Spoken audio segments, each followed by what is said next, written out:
Good morning, ladies and gentlemen. This is Ben Keyser with Applied Flow Technology, and I want to thank each and every one of you for being here with me today. And I am excited to present to all of you. And we're going to be talking about a couple of the add-on modules for AFT Fathom today. So, where you can find more information about modules. Did you even know that AFT software has modules? A lot of people might say, I'd like to learn about the AFT Fathom module or the AFT Arrow module. Well, Fathom is not actually a module. Neither is Arrow.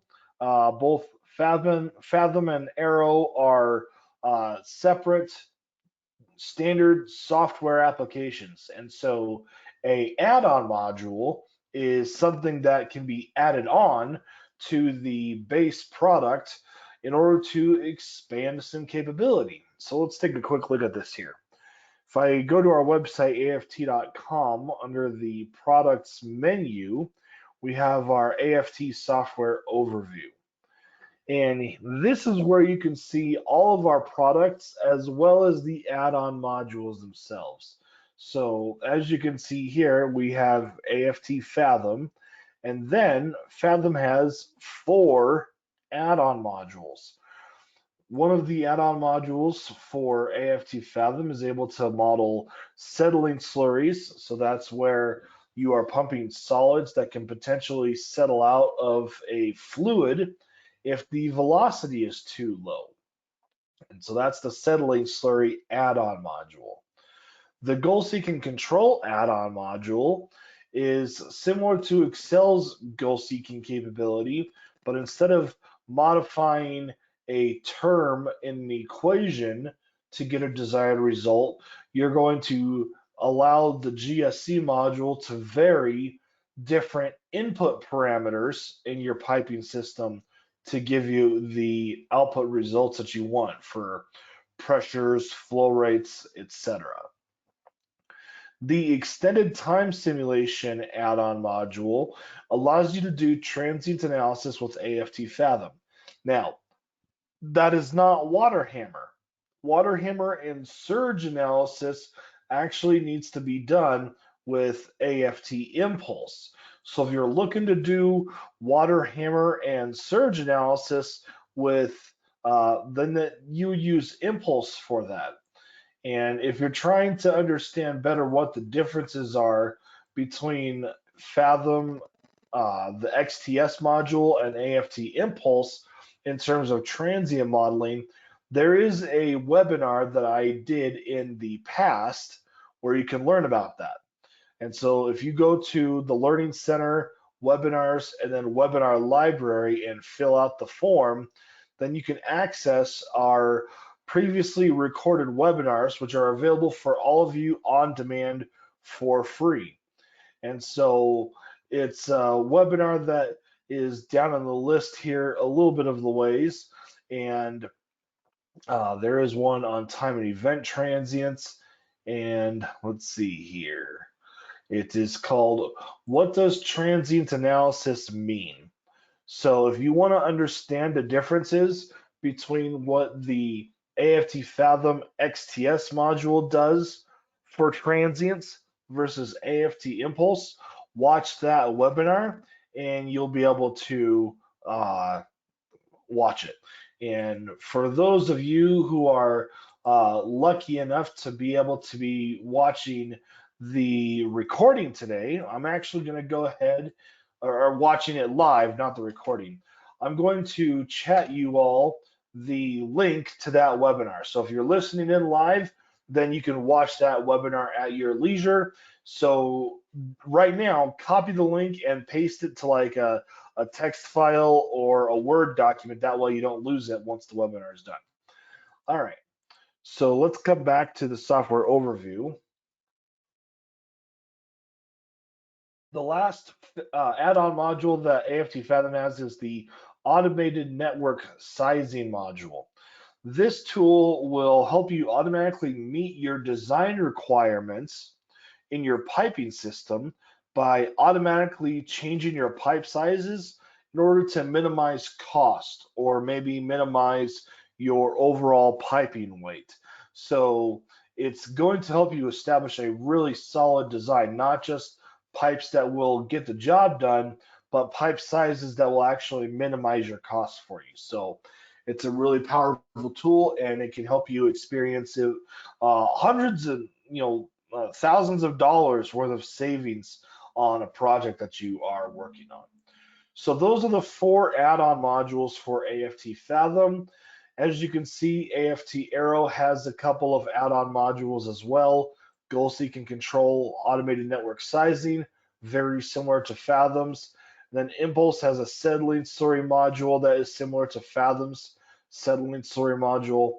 And then it has a pulsation frequency analysis module, which allows you to do calculations, which will basically ring the entire system of your piping network for positive displacement pumps, and it will identify what the acoustic natural frequencies are that would cause resonance in your system. That way you can know which frequencies to avoid. And then it'll translate those into bad operating pump speeds that you don't want to operate at, and that way you could actually see what the modal shapes would look like if you were operating at those speeds. So those are some add-on modules for AFT Impulse. So make sure when you're working with the software, check those out. They can dramatically enhance your capability and really enhance things for you. And today, what we're going to talk about is these 2 modules in AFT Fathom, the Goal Seek and Control module and the Extended Time Simulation add-on module. So with that, I'm going to go ahead and bring up an example. So let me jump into Fathom here, and I'm going to open up an example here.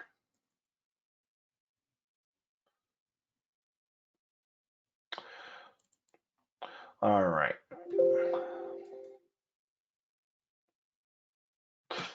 Okay, so here we have a very basic system where we are simply delivering water from this supply point to each of these spray discharge nozzles. And so when we are flowing out of the spray discharge nozzles, you have flow that's coming out of the nozzle as well as flow that's moving into the next pipe. So this is important for you to know about if you ever have this type of configuration where you are modeling spray discharge nozzles in line with the pipes themselves. There's a special parameter that you need to turn on in the output control window. And so when you go into the output control window, there is on the junctions button, there is a parameter for volumetric flow rate through junction. Well, when you're considering the word through, what does through mean? Does it mean the flow through to the next pipe, or the flow through the spray nozzle, or is it a combination of them? And it's ambiguous. So if you were to run the model and look at the results for volumetric flow rate through the junction, for all of the interior ones, you're going to see not applicable for that result. You will see a value for the last one because there's no downstream pipe. But when there is spray nozzles in line, the special parameter that you need to add is called it's called volumetric flow rate net at junction. And so the net at junction, it could also be mass flow rate net at junction. So when you add that word net in there, that is talking about the flow coming out of the spray nozzle itself, which is what you would be concerned with if you're modeling a spray discharge network like this. So here in our model, we have assigned a pressure, and when we run the model, we'll get some sort of results here. And if I go to the spray discharge tab, we can see that uh, all of our flow rates are above a minimum of 100 gallons per minute. Well, that is magical that we were able to get exactly over 100 gallons per minute through each spray discharge nozzle. But it may not always be the case. And so this is an example that is already, it's already got the correct answer. But before, we didn't know what the supply pressure needed to be in order to get that flow. So imagine this. I have this assigned pressure junction, and maybe this represents the discharge of my pump. And just to keep things simple, I am neglecting the pump and any of the piping on the suction side. So I need to figure out what pump discharge pressure do I need in order to ensure that I have 100 gallons per minute minimum coming through each spray nozzle on both sides. So if you don't know what that pressure is, you're going to iterate on it. So I might start off with 50 psig, and I run the model, go to my output window, and I can hide this and make this larger. And I can see, wow, that's really far away from 100 gallons per minute through each nozzle. So let's bump up the pressure a little bit. Let's try 100. And so I type in 100 and I rerun the model, and I go in here and I calculate my new results.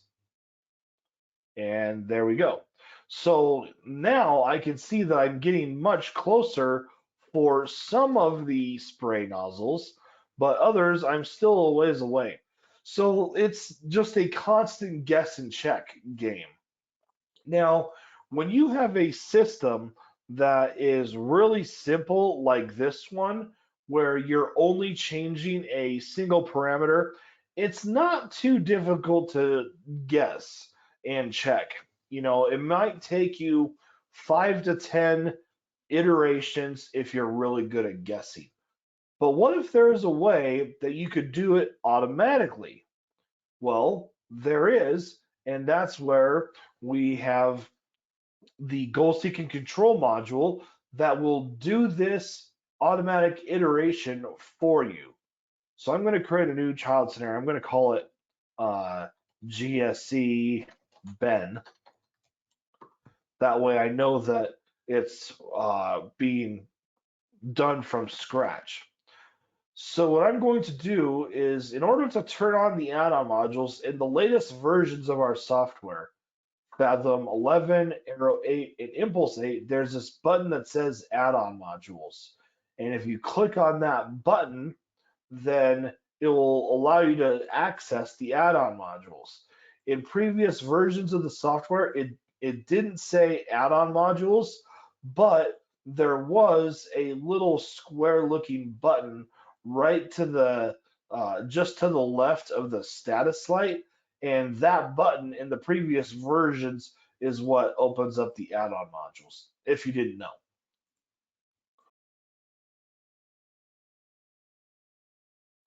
So when I go in, what I'm going to do is I'm going to, since GSC was already done on this, I'm going to delete everything and start over from scratch.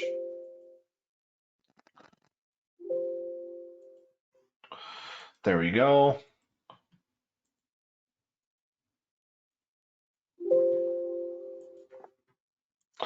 All right.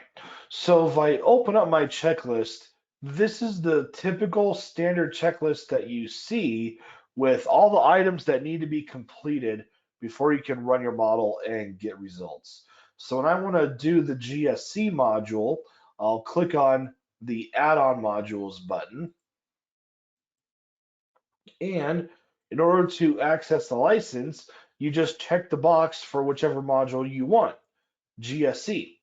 Now, here's the thing is that you have to actually have a license purchased for the add-on modules. If you try to access them and you don't have a license for it, it won't work. It'll just give you a license error message. But if you do have a license for it, once that box is checked, it stays checked, then you know that the module is available and you can click OK. And I now have access to use the module. Well, nothing is different so far.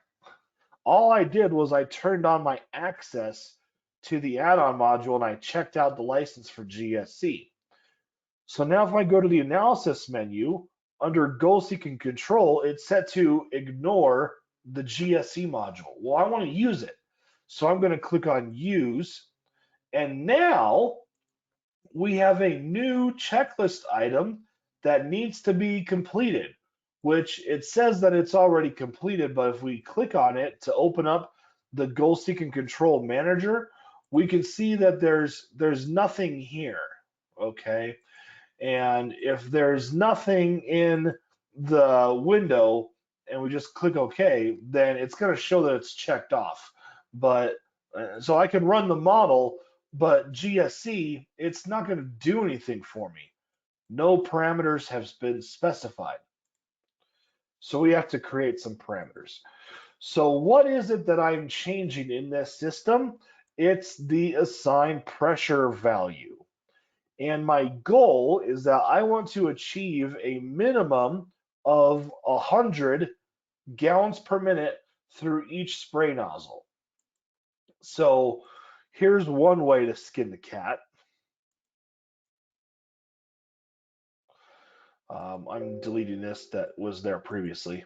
All right, so here's one way to skin the cat. When I open up my goal seeking control manager, the variable that I'm going to set, I'm going to click on new variable, and it's going to be the assigned pressure junction. And it's already set to that. That's good. And the variable that I'm going to change is the assigned pressure value. Now for the goals, what's my goal? I want to make sure that I have 100 gallons per minute through each spray nozzle. So if I click on new goal, and I can do a points goal, which is a goal for a specific location. I'm going to do spray discharge, and this will be volumetric flow rate, 100 gallons per minute. But then here's the issue is if I do it this way and I duplicate the goal 8 times for all the different spray nozzles, the issue is I have a whole bunch of goals and only one variable.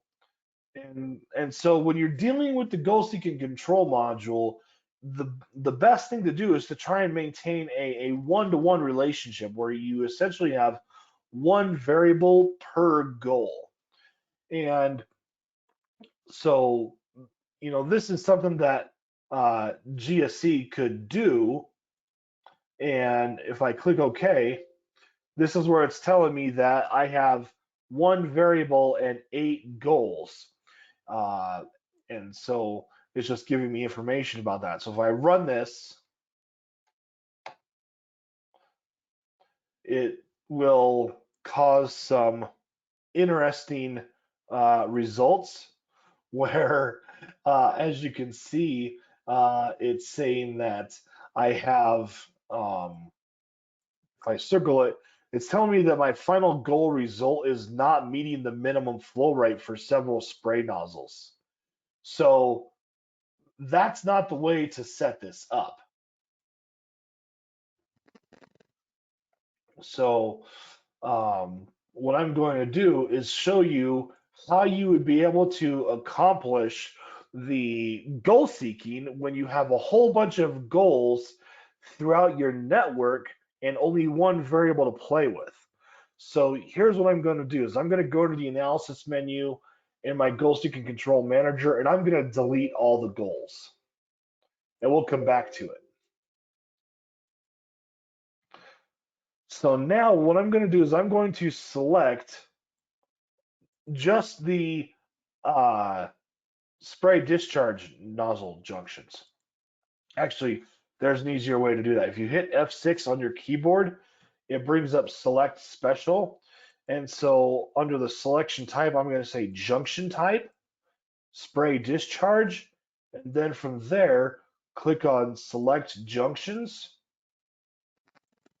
That way it selects all the spray nozzles, and there we have it. So with my spray nozzles selected, the next thing that I'm going to do is I'm going to go to the edit menu and then groups and create. And I'm going to create a group called Ben's Spray Nozzles.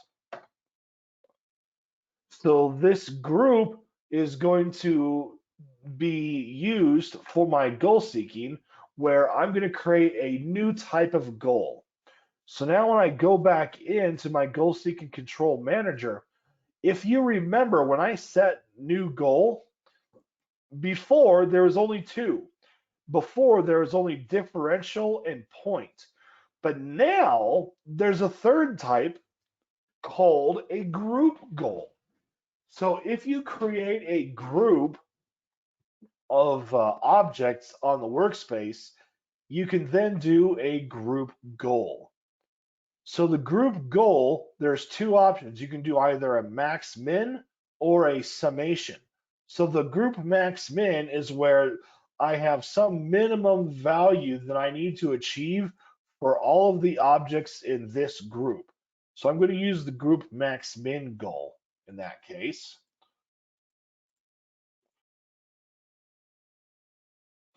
And it's going to be based upon volumetric flow, and it needs to be greater than 100 gallons per minute. And when you create that group, you can then see that your goal, or I'm sorry, that your group that you created appears.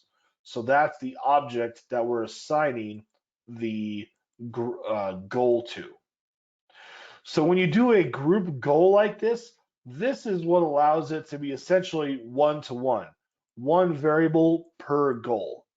So now when I click OK, what you see is a little letter V next to the assigned pressure. That means that you have a variable for that goal. When you do a group goal, you're not going to see the little letter G next to the junction labels for all the spray nozzles. But I do have a group goal set. So now that that's accomplished, we can run our model, and this will do the automated iterating for me. So look at that. It took less than 2 seconds to dial it in on an answer.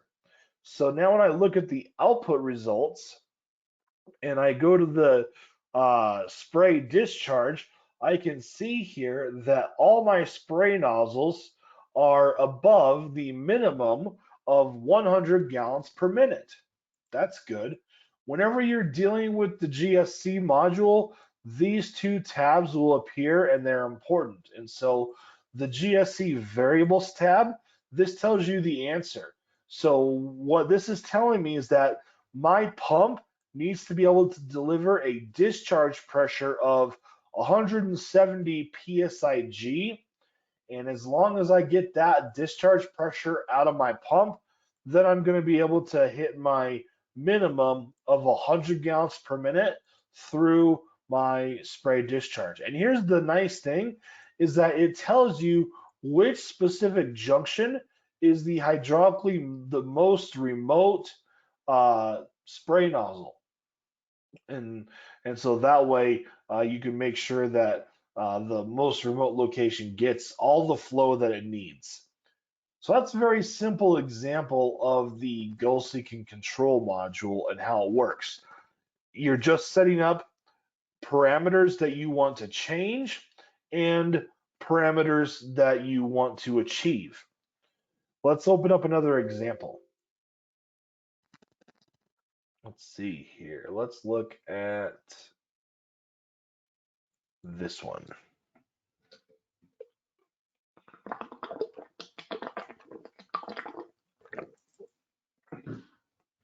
All right. Now this example is a little bit different. In this example here, we typically have two pumps operating in parallel, and we have some control valves that are fixing a constant pressure to these heat exchangers. So if we take a look at the control valves, they are set to be pressure reducing valves at a fixed pressure of 50 psig. And that's the input for each of the control valves. So when I run this model here, we can see where our pumps are operating. So one pump operates at 592 gallons per minute, while the other one operates at 503 gallons per minute. So this is typically, this is not a situation you want to have where your pumps are competing with each other. One is going to dominate in terms of flow over the other, and that's going to cause one that's going to be closer to its best efficiency point than the other pump will be. Now, why does this say not applicable? It's because I do not have any efficiency data on my pumps. If there was efficiency data specified, then you would be able to see values for the BEP. So this is what's going on here. And if I look at my control valves, we can see that they're operating in the 300s in terms of flow. And then you can see what their pressure drops are, as well as their CVs, etc. And what I'm going to do is I'm going to go to the goal seek and control scenario where things are already set up. So here in this particular scenario, we're only going to run one pump. So we've turned off this pump. This example is unique because it's operating multiple goals and multiple variables at the same time.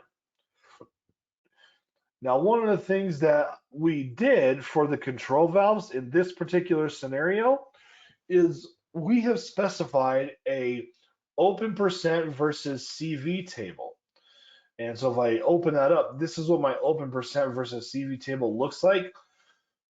When Fathom runs the model, it's going to vary the pressure drop across each control valve until the set point is met. Once the set point is met, the pressure drop is known, the flow rate is known, therefore the CV value can be calculated. Once the CV value is calculated, it can then read off the CV value from the open percent versus CV table on the optional tab, and that will calculate what the actual open percentage is for the control valve. So if you want to know what your valve positions are, be sure to specify this data set in the optional tab for valves. It works for control valves, regular valves, check valves, etc. So now to our goal seek and control parameters. Here's what we're doing. We've got several variables. We have one variable for pump speed. So we're going to change the speed of the pump, and the other things that we're going to change is the control valve set point. So you can easily specify multiple goals and multiple variables in this fashion. Now, what is the goals of this system here? There's two things I need to make sure I achieve. First off, I need to make sure that each heat exchanger receives a minimum flow rate of 150 gallons per minute. Well, when you look at this system, based upon the input, the heat exchanger J16, this is the most hydraulically remote heat exchanger. And so I want to make sure that as long as this heat exchanger can get the minimum flow of 150 gallons per minute, then the other two will be getting above that. So I'm just doing a simple variable. I could do a group goal again. I could do a group goal with all three heat exchangers if I wanted to, but instead I'm just doing one group goal. And I think I might have accidentally called it a variable. That I misspoke. It's one goal for the volumetric flow rate of that heat exchanger. The other goal that I have is I want to make sure that my control valves open percentage is at least a minimum of 30% open.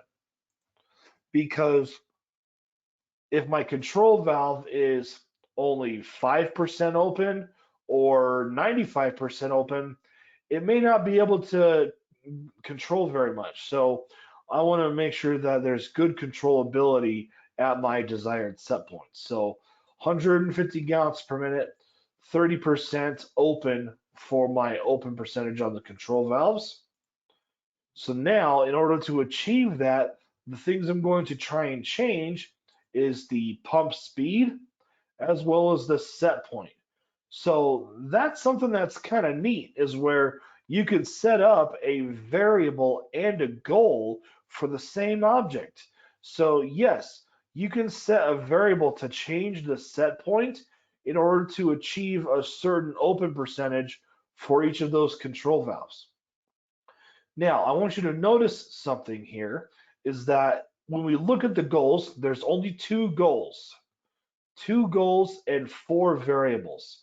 Well, this is a situation where if you have more variables than goals, it could lead to non-unique solutions. So in order to help enforce a more unique solution with the answers, is you want to have the same number of variables and goals. And the way that you can do that is if you have the same goal duplicated several times, but for different junctions, what you can do is if you want the variable to change all of the three junctions, but to be the same, you can use this column right here for linking variables. So what I'm doing is I am linking the variables for control valve J12 and control valve J13 back to J11. So what this is going to do is Fathom is going to vary all three of the control valves in terms of their set points, but it's going to vary them together because I'm linking the two variables back to the first one. So they will all end up having the same set point in the end. So when I go to run this now, this is where the GSC module is incredibly helpful, is when you're dealing with multiple goals and multiple variables. If you're only dealing with one goal and one variable, it's easy to do manual iteration. But with multiple goals and variables, especially if you have a relatively complicated system like this, it can be a lot harder to try and vary all of your variable parameters at the same time manually to achieve your desired results. That's a lot of guessing a value, running the model and checking results and repeating it. So let GSC do it for you. It took GSC 24 seconds. So that would probably take a human person probably at 20 to 30 minutes. So let's take a look at the output and see what we have going on here. If I look at my pump summary, I can see that the pump speed is 81%.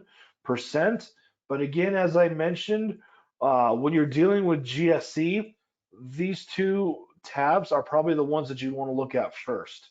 So if I go to my variables tab, this is going to tell me what my pump speed needs to be. So just below 82%. And then the set point for my control valves needs to be set to 44.4 psig. And as long as I set my set points and my pump speed to those values, then I'll be able to achieve the results that I want. 150 gallons per minute, as well as 30% open for my control valves. And then you can take a little bit deeper of a look at this if you want. You can look at the valve summary and you can see here that all of your control valves are above 30% open for the minimum, so that's good. And when you look at the heat exchanger summary, each heat exchanger is getting a minimum of 150 gallons per minute. Now, this is just one way to skin the cat, all right? There are tons of different variables and different goals that you can work with. So let's look at some more options that are available. If I go into my goal seeking control manager and I open a new variable, let's see what we have that's available to us. We've got branch goals, control valves, heat exchangers, pumps, etc. Let's look at the control valve. What parameters can you vary for the control valve? Well, set point is one of them.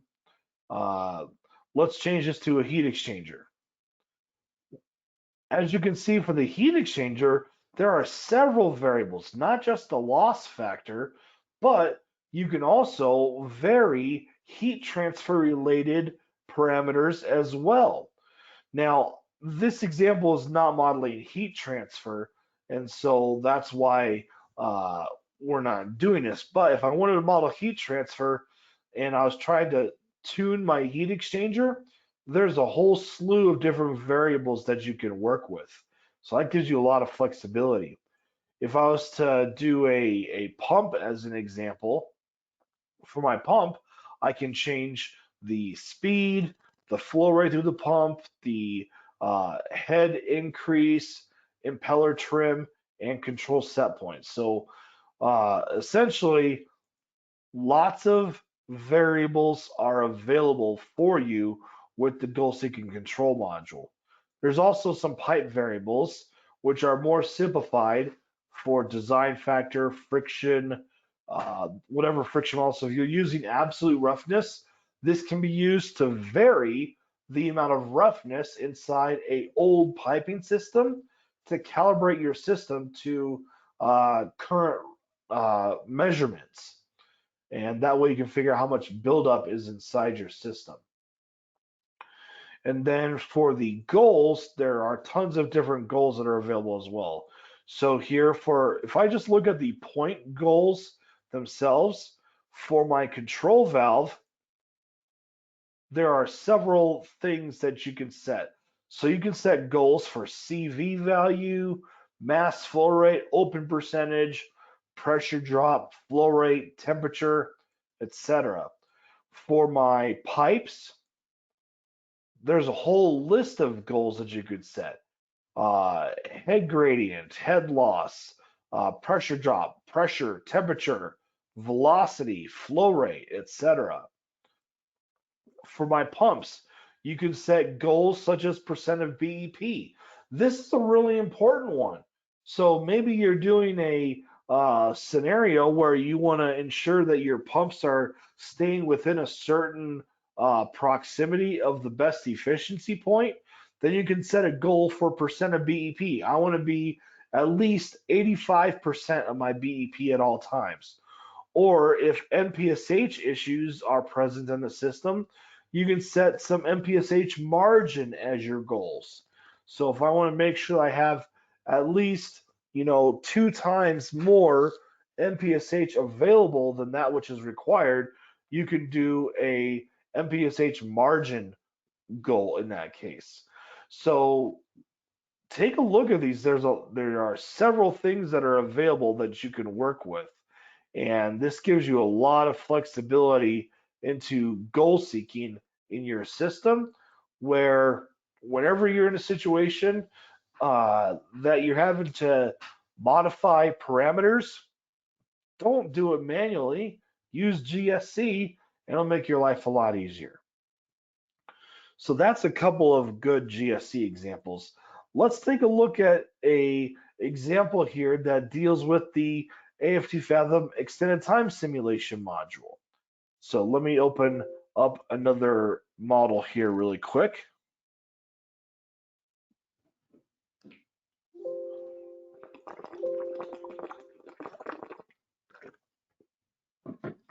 All right.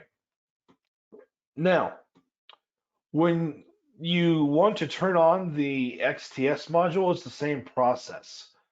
You would simply click on the add-on modules button and you would check the box for XTS. and that way you can do the transient modeling. And when you turn on XTS, it adds this new checklist item to specify transient control. Well, what in the world is that? Transient control is where you define how long you are going to run your simulation for.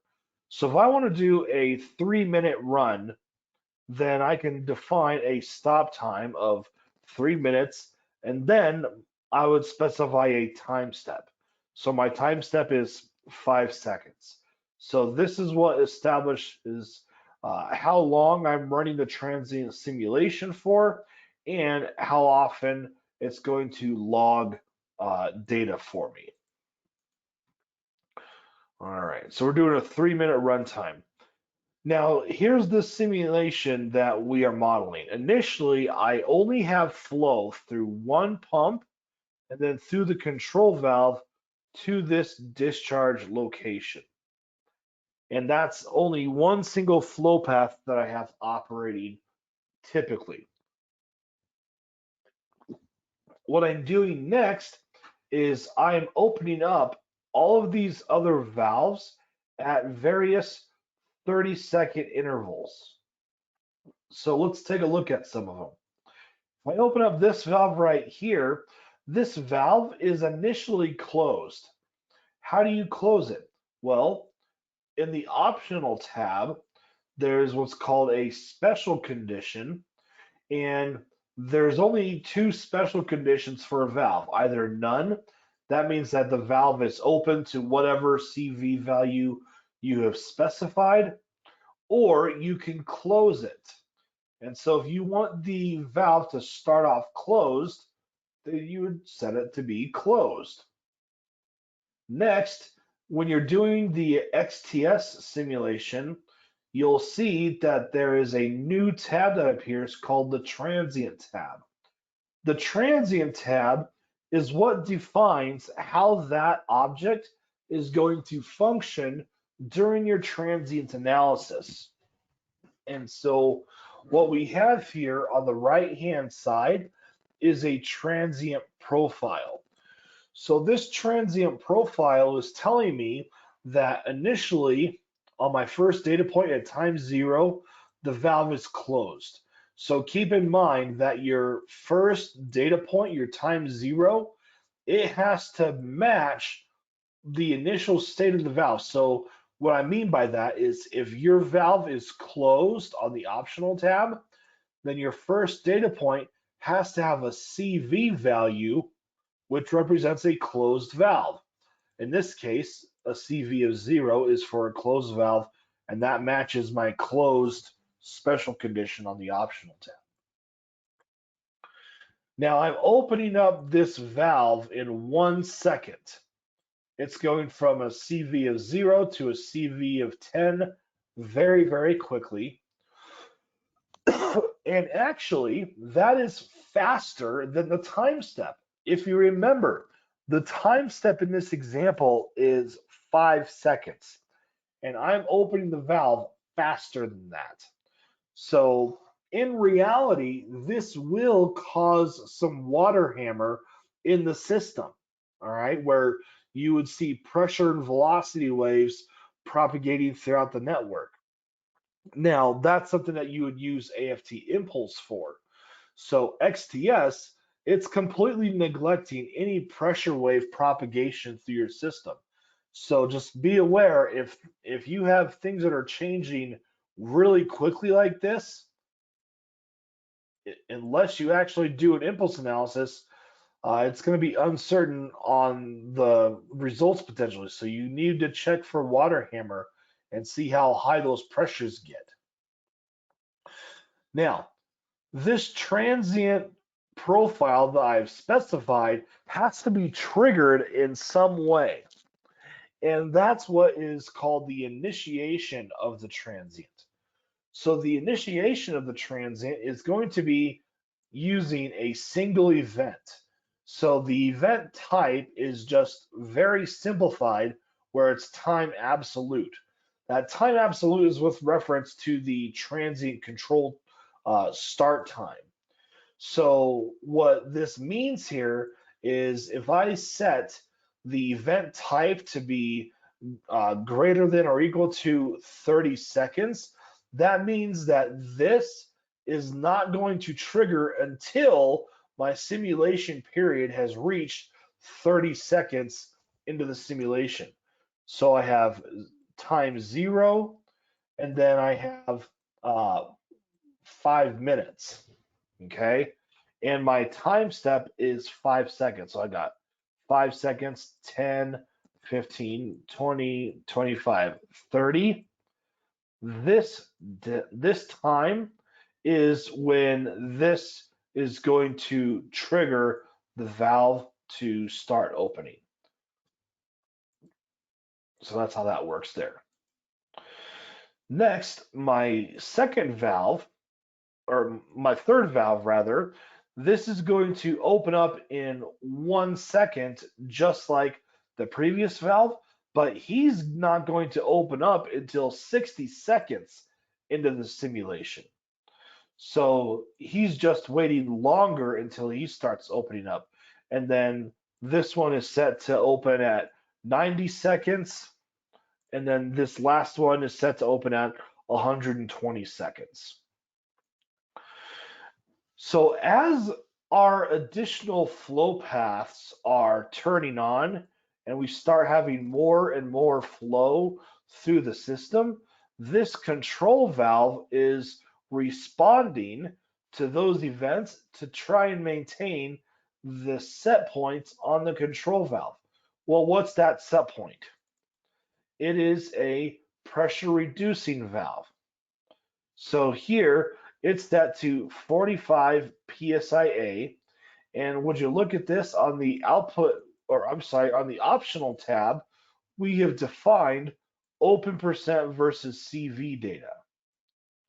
So think about it. At each time step, when the system is changing, the the control valve is going to be changing to meet set point, and this is how you can get your open percent from that. So as more flow paths open up, this control valve has to open up further and further. Well, this is where I have a secondary pump that is not going to come online until a certain condition is met. So when I open up the pump, I can see that initially it's off. So on the optional tab, there are 3 special conditions for a pump. There's none, and then there's off with no flow, and there's off with flow through. Well, off with no flow is like if you had a positive displacement pump and you unplug it from the socket, then it's going to act like a closed valve. So a PD pump would have no flow through it if you simply unplug it. However, a centrifugal pump, the correct option is to use pump off with flow through. The reason why is because even if you unplug a pump, you can still have flow through it from gravity, maybe. And if you have flow, it could potentially cause the impeller to spin.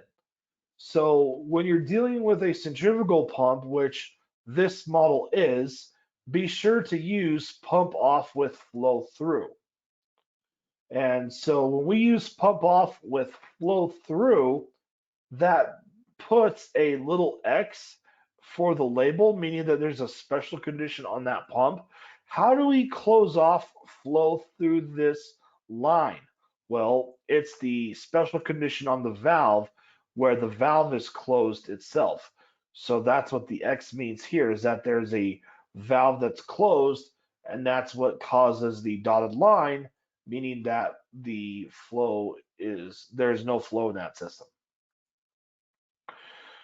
So we want to start up the pump at a certain time. So initially it's off with flow through, and then on the transient tab, this is going to be my profile that my pump is going to come up to speed.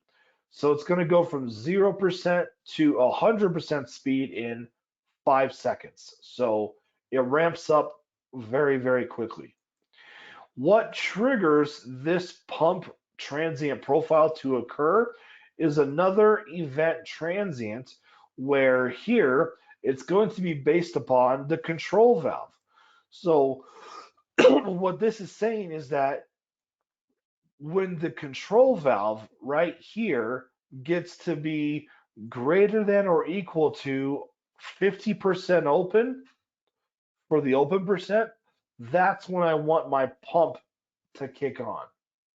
So once that valve starts to open up and is 50% open, we're going to kick on that pump to start helping deliver some more flow to the system. The downstream valve is similar. We have the closed special condition, as you can see, and then the transient is set up to open the valve within 1 second, 0 to 100 CV, and it's going to be based upon the same event criteria. Once the control valve here is greater than or equal to 50% open, that's when this valve is going to open up. And then last but not least, we have our reservoir, which when you are modeling with the XTS module, you have more choices that are available for you. You can model a finite open tank or a finite closed tank. So when you model a finite tank, you can model the actual geometry of the tank itself, and that way you can see how the liquid level changes over time during the transient simulation. So that's a really powerful capability of XTS, is being able to see how your liquid heights change over time. Now, something that I want you to pay attention to is when you're dealing with XTS, look at the pipe connection right here. It is determined in terms of pipe depth. Do not do this. This is not correct. You're going to want to use pipe elevation instead, because if you use pipe depth, when this liquid level is changing, so would the pipe connection, and that's not real.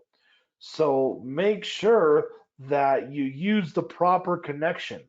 So I'm going to set this to pipe elevation, and it's going to be connected at the bottom of the tank.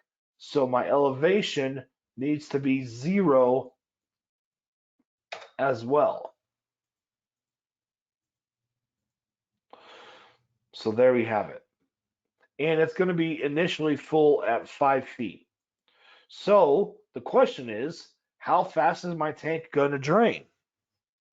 Well, everything is all set up. Let's go ahead and run the simulation and see what happens.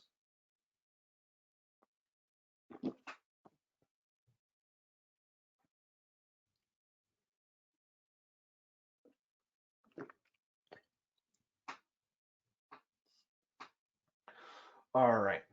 So here we have a warning message. We'll come back to that in a minute. What we want to look at is the transient data.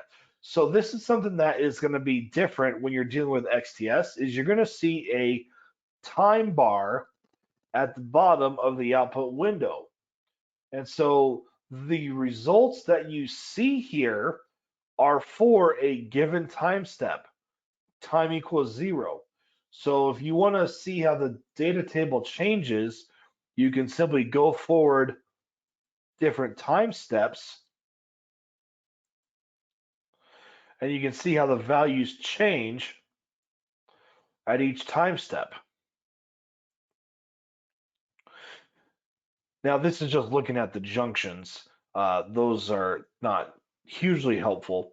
You can look at your pipe results and see how your pipe results change during the transient analysis. And now what I want to look at is some event messages. So let's take a look at the event messages by time. This is a new tab that you'll see when using the XTS module. So here we have my first valve opens at 30 seconds, which is good because that's what I told it to do. Second one is at 60 seconds, 90 seconds. And then here, my control valve lost control and failed open at 100 seconds. I wonder if I messed something up. because that's not supposed to happen. But let me show you what's going on. What does that mean that it lost control? Well, if we go to the valve transient tab, this is another thing that's new, is that you're going to see two tabs per component type. So you'll see a pump summary and then pump transient. Valve summary, valve transient. And so the way that these are different is that if you're looking at the valve summary, this is the summary for all of the valves in the model, and it's looking at it time step by time step when you use the time ticker. But if you want to be able to see all time steps together, then that's where you would look at the valve transient tab. So let's look at the control valve. So right now, all of these are currently collapsed. You can expand them with the little plus signs here. So for my control valve, here's my PRV. And I need to add on my open percentage here. So I'm going to go to the output control window. And then on the valve transient button, I'm going to add open percentage. All right. We'll click OK. And I'll re-expand this. So here's my, if you right click on a cell, you can do a quick graph. And so this is what the open percent looks like for the control valve. So here we see at the 30-second time, this is when the first valve opens, and now we have a higher open percentage to allow more flow through the system. And then again, well, at some point, there's too much flow in the system and the control valve fails. So it's going to go to its failure set point depending upon what the pressure or flow conditions are. And so this is failing closed and then immediately failing open. And again, I don't think that it should be doing that in this particular example. I need to check to see what's going on there. And then if we look at our pump transients, you can see how the pump flow rate changes over time for the first pump. And then when we want to look at the second pump,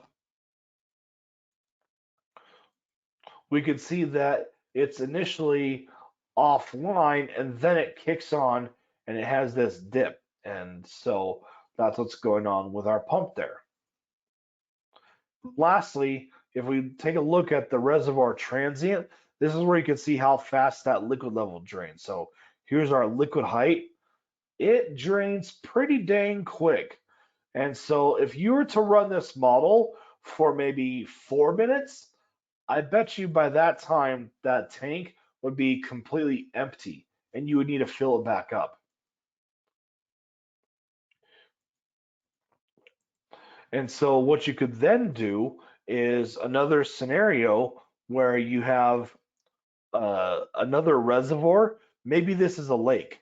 So I'll call this large lake. And this is going to resupply my supply tank.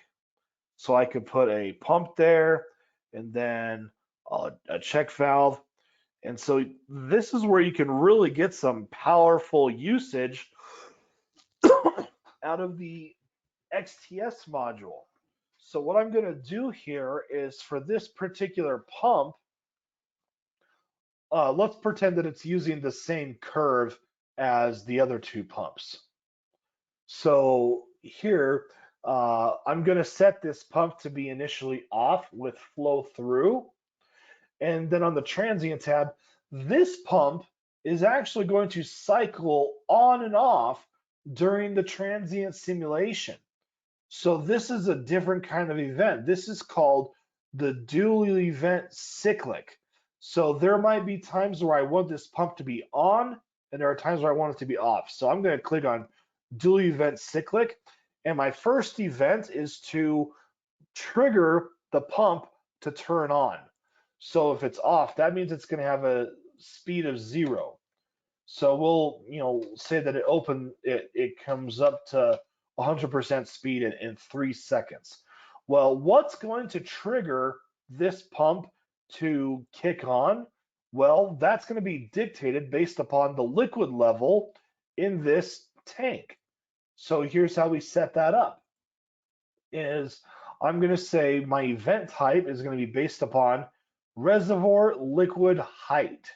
As you can see, there's a lot of parameters that you can, or a lot of conditions that you can set for your transient criteria that causes something to happen. So here it's going to be reservoir liquid height. Once it gets to be less than or equal to, let's say, 1 foot in reservoir 1, that's when this pump is going to kick on if this criteria is met. Now, once that pump kicks on, I don't want to overfill the tank where it's spilling over. That would not be a good day. So I need something that tells the pump to turn off. So that's going to be a second event. So this time, the pump is going to be set to turn off, maybe within 3 seconds. So there's going to be event criteria that causes it to turn off. You can use any criteria that you want. Maybe it's not the same thing as the reservoir liquid height, but in this case it is. There's a lot of flexibility that you have with this. So if the reservoir liquid height gets to be greater than or equal to, we'll say 4.8 feet, that's when I want my pump to turn off. So these two events will cycle with each other. Pump will turn on, it'll stay on for a little bit, and then it'll turn off, and it'll stay off, and it'll turn on and stay on, it'll be off and stay off. And so it's going to keep cycling based upon how this tank here gets refilled over time. But note, I can't just set up the pump like this. I need to make sure that I also do something with the valve. So the valve needs to be able to cycle on and off as well. This could be a regular valve, maybe it's a check valve. So here, if it's a check valve, I'd want it to start off closed. So it's going to be closed, and then on the transient tab, a check valve is going to use a dual event cyclic. So here, if it's closed, that means the CV needs to be 0 initially. And I want this check valve to open up, fairly quick. Let's call it 100 CV. So when it's initially closed, what's going to be my criteria that causes that valve to reopen? Well, it's going to require maybe a bit of a pressure drop across the valve. So this is going to be pressure difference at junction. So as long as the pressure difference is greater than or equal to, let's call it 2 psi across valve J22, that's this valve right here.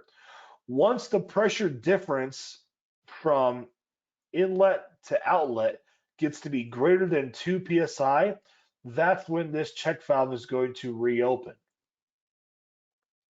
But then we need it to close to prevent any reverse flow. So that's going to be our second event. So in this case here, my valve is open and we're going to close it maybe in half a second.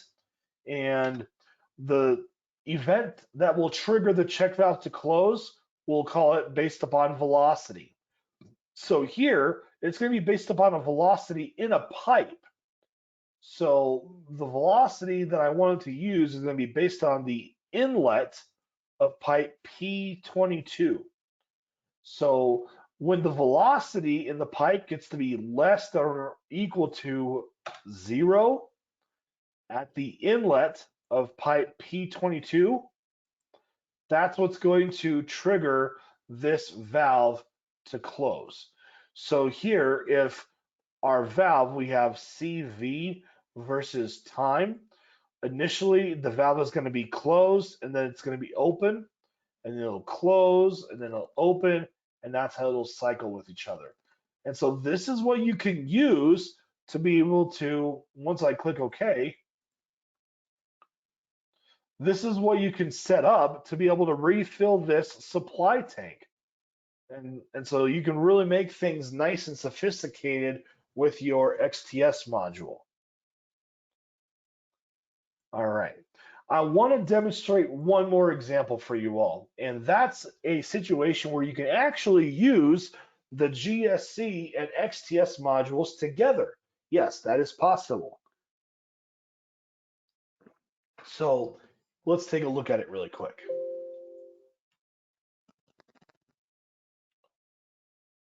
Let's see.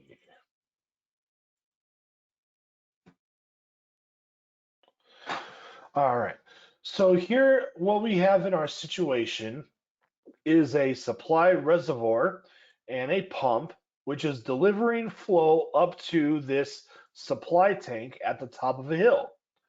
And then downstream of the supply tank, we have a distribution network where we're truncating it with just a simple assigned flow. So what's happening in reality is, we've got a whole distribution network where there's, a bunch of branches and maybe there's more branches and a whole bunch of different, fingers coming off, and so this could be what our distribution network actually looks like. And all we're trying to do is make sure that we have a certain amount of flow at this point before the flow starts branching off into all these other different directions. So right now, I don't care about any of this part of the system. I only care about what's going on up to the point right before it splits. So let's say throughout a 24-hour period, I have user flow demand data.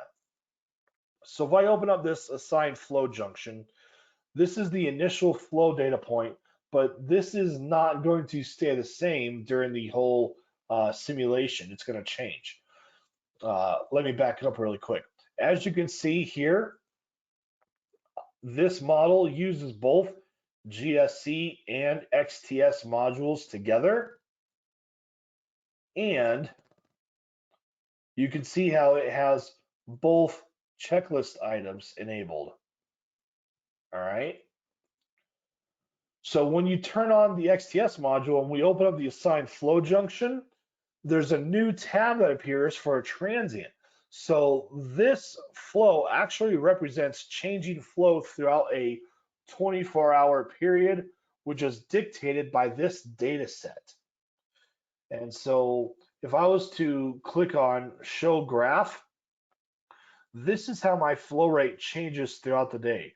So for the first 2.5 hours, flow stays the same, and then we ramp up the flow to a peak flow rate in the middle of the day, and then it ramps back down. And then we have another peak time, and then it ramps back down. 1 second.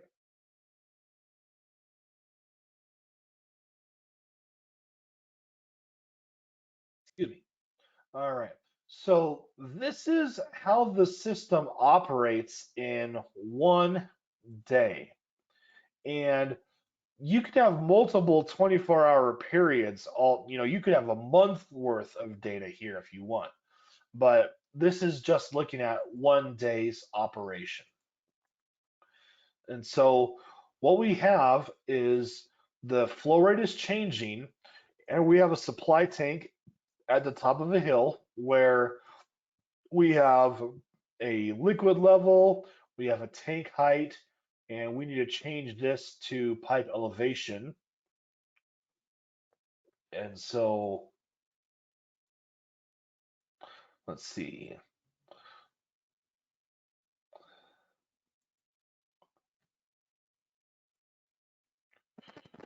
So that's going to be at 20 feet. So what this is saying is that in our reference, the bottom of the tank is 20 feet above our reference elevation, and our pipes are connected at that same location. Now we have a special requirement in this example. We have to make sure that we are maintaining a fixed pressure coming out of the tank. And so that's why this example is called fixed head supply tank. So we need to make sure that this liquid level is actually not changing. We don't want it to drain or to refill.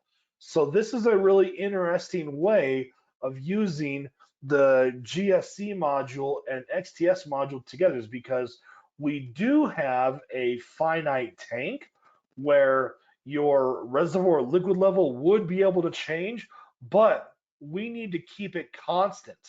So that needs to stay the same. How are we going to do that?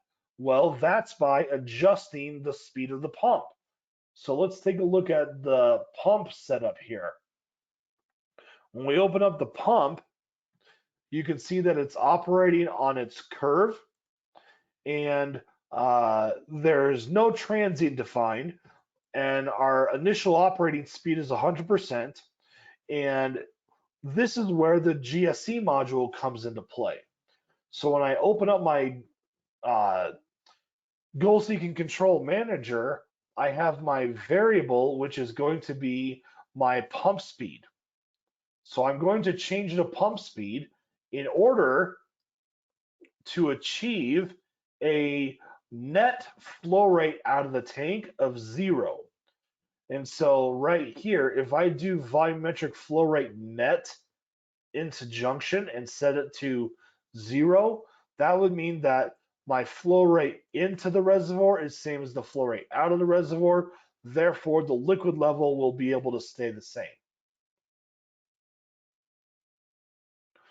And so that is my goal for this analysis. Now, there's one other thing that this simulation is doing, is we're doing an energy cost calculation as well. We want to know if my flow rate, if this flow rate was a daily flow rate every day for a year, how much is it going to cost to operate my pump for that time? Well, when we look at our transient control, this is really cool, where you could set the transient control to just be a single day, where it's a 24-hour operation, 10-minute time steps. But we can decouple the energy costs from this transient control. So this is the transient data for one day. But if I go to the analysis menu and then cost calculation, I've set it to be pump energy only. And for my cost settings, let's use, that was the cost for like, 20 years ago. Let's say it's 11 cents per kilowatt hour. And look at this, the system life is a year. So this is really powerful that if you want to do an energy cost calculation, you can decouple your energy cost time frame with the transient time frame. That way, you don't actually have to do an XTS run for a year. That'll save you a lot of time. So now let's go ahead and run this and see what's going on.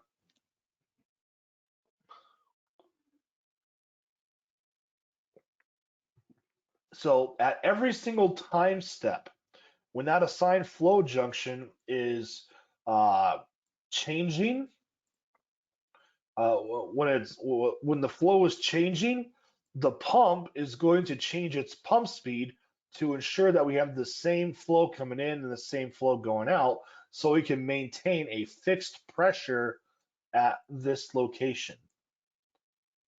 Fixed head supply tank.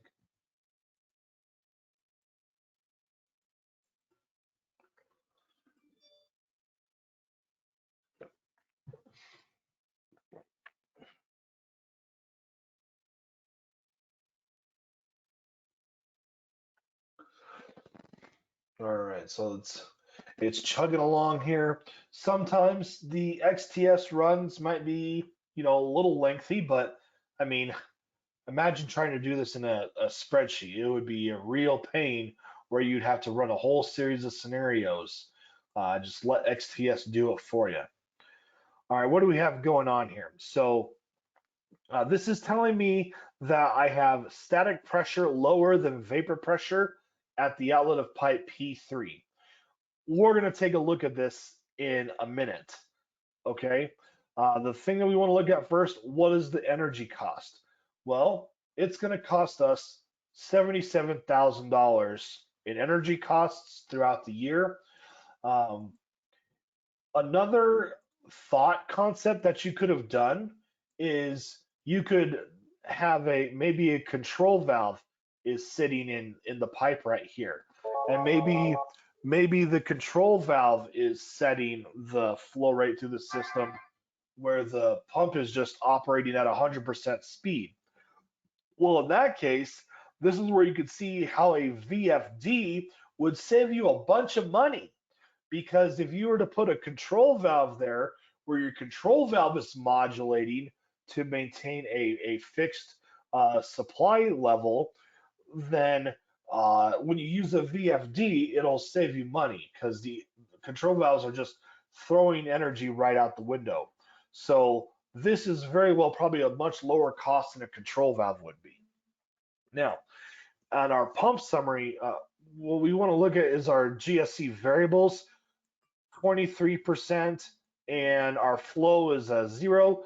This is only for a single time step. So we want to see what's happening over time. So let's look at the pump. So in our pump, when I expand this, I want to take a look at the speed. So if I click in the speed column and do a click graph, here's how my speed changes, and it looks just like the flow profile. So that's how my pump speed changes throughout the day. So this is my logic that tells here's how the pump speed needs to change. And then if I go to my reservoir transient and I expand this and I plot my net flow, my net flow is 0. So as you can see, there's no change in liquid level. Well, if I right click on the liquid level itself, well, you do see that there is a little bit of change, but that's very small. That's from 15 feet down to 14.7 feet. This really is just, it's a bunch of noise level. So if you were to tighten up the tolerances for your solution control as well as your GSC parameters and maybe make your time step a little shorter, then that would be able to eliminate this noise. But really, that's not a big deal at all. But let's come back to that warning message that we were seeing here. Static pressure is lower than vapor pressure at the outlet of pipe P3. Let's look at P3. So here's P3. If I go to the Transient tab and expand it, P3, when I do a click graph, look at this. It drops below 0 PSIA, absolute pressure, during these regions. What is going on there? Absolute pressure is not realistic. Well, it is possible mathematically, and when you see negative absolute pressure, that means that you are cavitating. So here's the thing, the results for this whole simulation are potentially garbage because you have major time frames where you are cavitating. Here's how you can see this easily, is if I go to the graph results tab and on the transient tab here, I'm going to do a transient graph for the pipes. I'm going to look at pipe P3, and I'm going to look at the pressure static at the outlet, as well as the flow.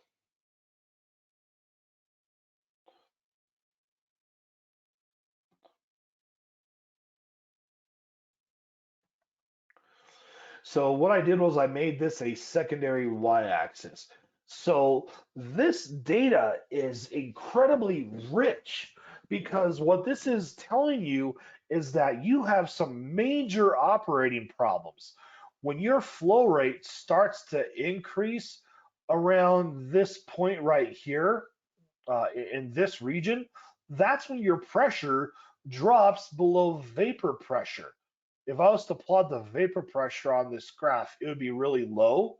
And for the time frames that you are below the vapor pressure in here and in here, that's when you have some major cavitating problems. So that means that you really can't get these flow rates without having a problem in your system.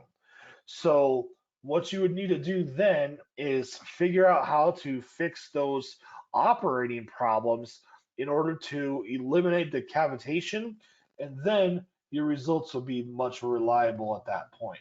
And the whole reason is because when you cavitate, you're going to be more of a two-phase flow behavior, and Fathom does not model two-phase flow. It identifies when and where you have cavitation, but it doesn't model it, so the results would not be certain. And that's how you can use the goal seeking control module and the XTS module together. And again, in a simple system, I did my transient on the flow, and then I set up a finite supply tank, and then GSC came into play by varying the pump speed in order to maintain a constant supply pressure, and that is how it is done. All right. Well, thank you all very much for joining me today. I enjoyed presenting to you and hope that you learned a lot. If any of you who are listening live or listening to the recording would ever like to try out our add-on modules for not only Fathom, but Arrow or Impulse as well, be sure to contact me and I'll be happy to set that up for you. If you are international outside the United States, please contact your local channel partner and they'll be able to work with you on that. All right. Thank you very much, everyone. That concludes today's webinar. Take care and hope that you all have a wonderful rest of your week.